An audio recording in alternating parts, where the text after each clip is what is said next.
So today, gawa tayo ng basa fish sardines. Kasi hindi ko magluluto ng ito. So, I'm going to have this one, yung natin. So, ito ang nilalaman ng ating sardines. Kahit na ba? Tuya. So, una, nilagay ko yung carrots. First nga pala yung ating sardines. Hindi ko yung hindi mamili ang asawa ko sa maraming carrots. Napapasap siya. Next, paminta. So, pwede natin pakita ng kulay. And then, gusto siya gayatin.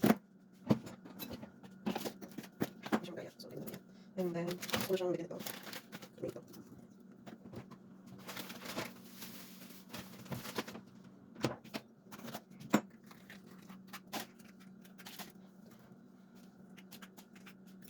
Yan. Virgin oil.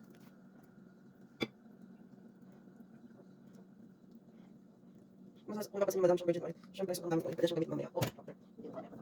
And then, sabi ko nga, hindi kayo naman natin virgin oil. So, magbigay tayo ng panulay. Yan. And, that's it. Pwede natin siya. Hindi ko mapapasa. So, again.